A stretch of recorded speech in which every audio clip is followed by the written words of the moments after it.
You're listening to the Fitzy and Whipper podcast. Amy Shark. Amy! Thank you, guys. You have got a lot going on. Oh, man. It's Hell crazy. of a lot going on. I know. Where's the blonde hair? When did you change back? Because you went blonde. Yeah, I decided to switch it up. It was so funny because, so it's a very expensive wig. Yes. Right?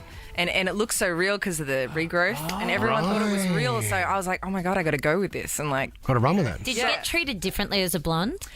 I felt different. I felt really alive and free. Wow. Like you, Sarah. Had a lot of fun in that 48 hours. Yeah, but your hairstyle has become, a what do you call it? A cult following. Yeah. People would have got, some of your fans would have gone, oh my God, Amy's changed her hair, I'm changing my hair.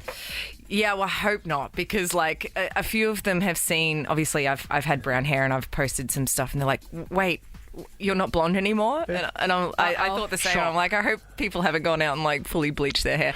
I mean, I got told by my friends because I was close to doing it, and they're like, "Amy, don't," because I've never done it before, and they're like, it just kills your hair. Do you see young girls in the crowd when you're performing? You've just done a huge 60 of Australia. That was a huge tour that you did, and I know how tired you were at the end of that. But do you see girls out in the crowd with your haircut? Top knot. Oh yeah, it's all the time. It's like a sea of knots. Yeah. It's so you, though. That's it. You see it, you think Amy Shark. You've nailed it. Do you know, it was a couple of years ago, I was talking to my team, and I'm like, I don't know, do I have to switch it up? Is that what is that what happens? No. And then I went to dinner, and this mum brought her daughter over, and she goes, "Oh, it's Amy," and the little girl sort of backed away, and she's like, "No, it's not. She doesn't have a top knot in," because I had a hat on. Funny. And I was like, "No, it's me," and I was like, "Oh my God," that's when I realized But this see, is a real You're the top thing. knot girl. That's like when Jennifer Aniston changed her hair on Friends, and the backlash was huge. Yeah. You're not allowed to now. No, it's like, and Everyone you wanted know the what? When I original. really thought about it, everyone that I worshipped growing up and going to what I wanted to see them who I knew and loved, and I wanted them to look like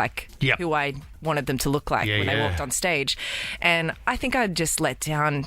So you know what I mean? They get so excited when. Where's the top knot? Where's the top knot? That's who I am now. We're just talking about Harry Styles and the fact that, he reads out the signs that are in the crowd and, he got handed the gender reveal note. Have you had much of that on stage?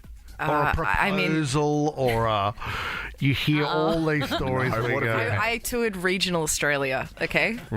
60 dates around this country. Yeah. Like Mount Gambier, you know what I mean? Yes. And congratulations, Thank you. nominated for Best Live Act at the ARIAs yes, as well. Yes. Yeah, it was huge. So yes, I got bras, I got, proposals. Wow. I had one lady, and I don't know if I'm allowed to say this on the air, but because people don't know how to do gigs in some towns. They've never been to a show. Yeah. So kids would come to the front with all their plush toys, and then I realized, okay, I'm going to get them all at the start of the show, and then they'll sit down. This one lady just had half of her breast out with a marker, with a Sharpie, and waited there, and I have a little secret mic that I can speak to my sound. I'm like, what do I do here? Yeah. Do I sign the boob? Do I sign the tit and then she'll sit down? But she waited there for 2 songs, and I just let down. I was like, hey, I'll get you later. I'll get you later. I'll get you later. And I obviously left. It was so awkward. So you never signed her breast? I didn't. She's probably her still life. waiting there. Oh, she's still there. Sharpie. She's now down at a truck stop with her boob hanging out. She would have got a freezing tattoo cold of that. boob. But yeah. So yes, to answer your question, I've had some experiences. I love that. We can talk more about this later. When Pink came in, that's what the fans used to do. They'd get the autograph and then get it tattooed over. Yeah. So they never lost it. Yeah. Next time. Next time. Are you performing at the ARIAs as well?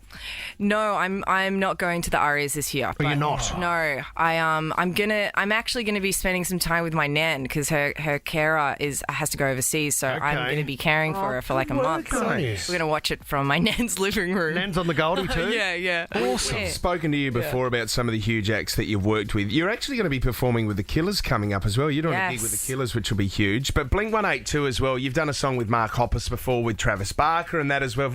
They're getting back with the original lineup. This is huge. Have you spoken to them? Will you go to that gig? Oh yeah, yeah. hopefully I'll be going to a few of them. But it's my life's so weird, Fitz.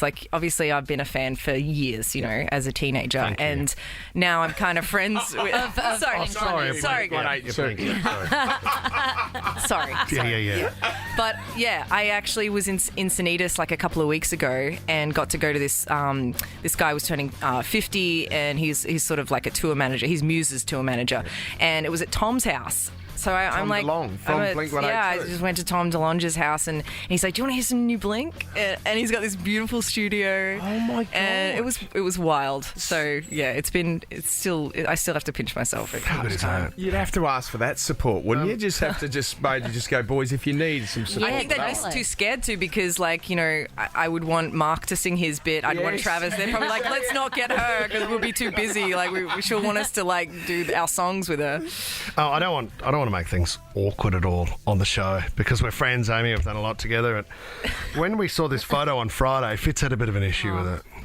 Fitz had a bit of an issue with the promo shot. This is your promo shot there. He was just a bit thrown by It looks like that you are shadow on the wall behind. The shadow behind you, underneath. Hanging between your legs. Looks like Oh yes, I really changed it up. out? You thought it was just like my hair? No, it looks like you're just going to the toilet halfway through. Yeah. You couldn't keep it in, and you've just let everything out. Yeah. Well, you know, that's like, it's a lot of clothing, and it's really, you got clenched up. I hate photo shoots, so I probably just had a moment of weakness. You can tell these two aren't artists. They've missed it. I need my publicist is here, and we need to fix this ASAP. Is it too late? Just Photoshop out that Jesus. little bit of So Thanks for that, man. Congratulations on Australian Idol as well.